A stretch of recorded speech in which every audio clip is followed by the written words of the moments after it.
Hi, John Adamson, licensed insolvency trustee. Want to talk to you today about business bankruptcies. So we get a number of calls from people asking about business bankruptcies. I've got a small business and it's in financial trouble and it needs to file bankruptcy.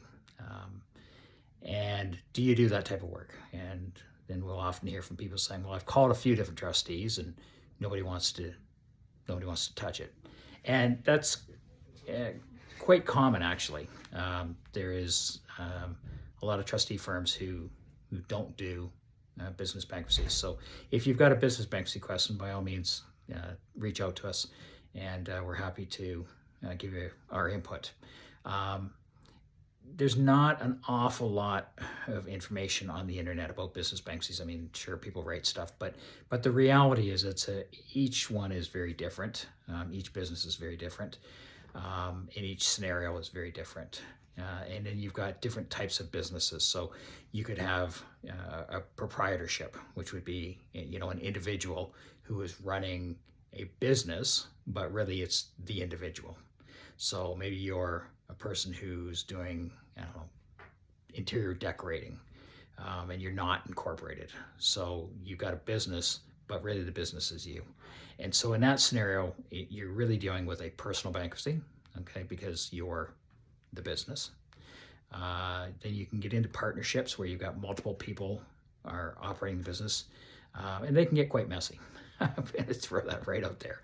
So that can be difficult.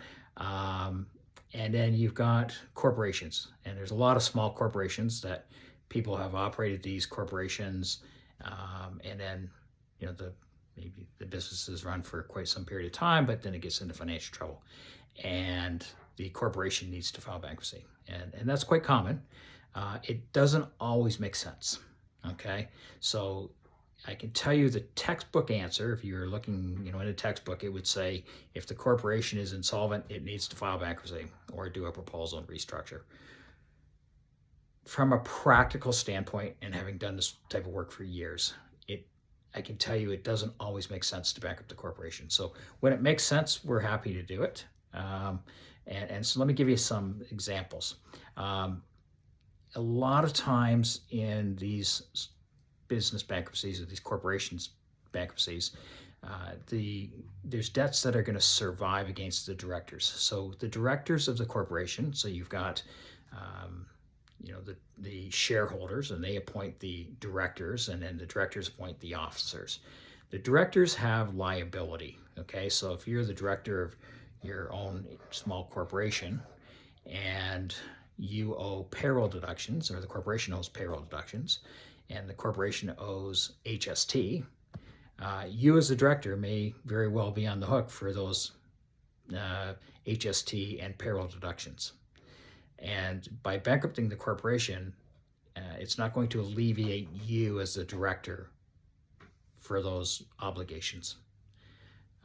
There's, depending on the type of business, but I can think of in construction type businesses, there's sometimes under the Construction Lien Act, if there's breach of trust issues, that you could be on the hook as a director.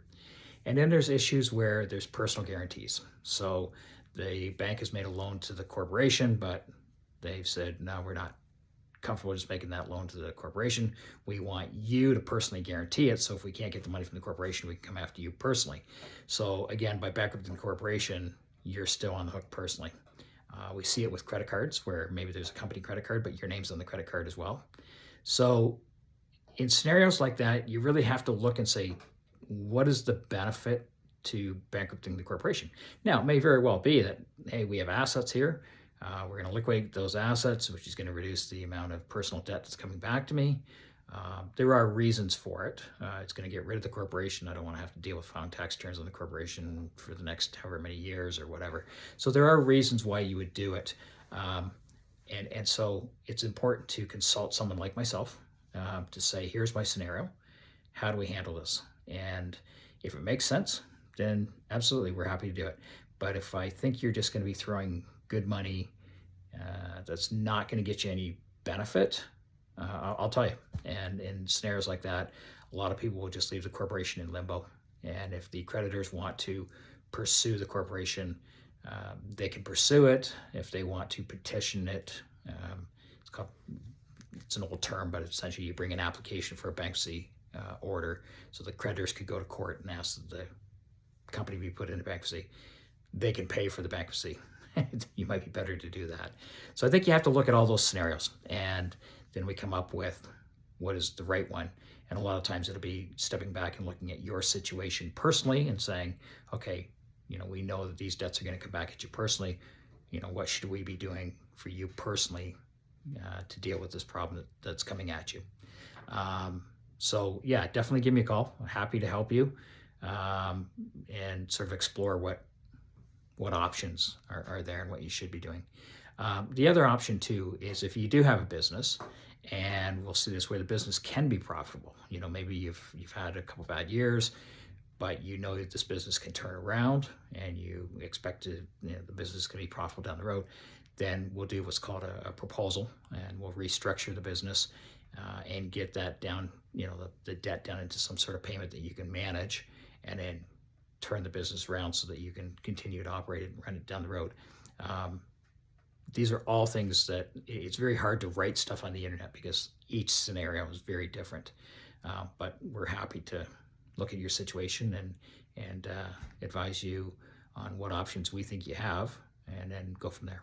Okay, so if you have any questions, don't hesitate to call me. You can reach me at 310-JOHN. That's 310-5646. Thank you.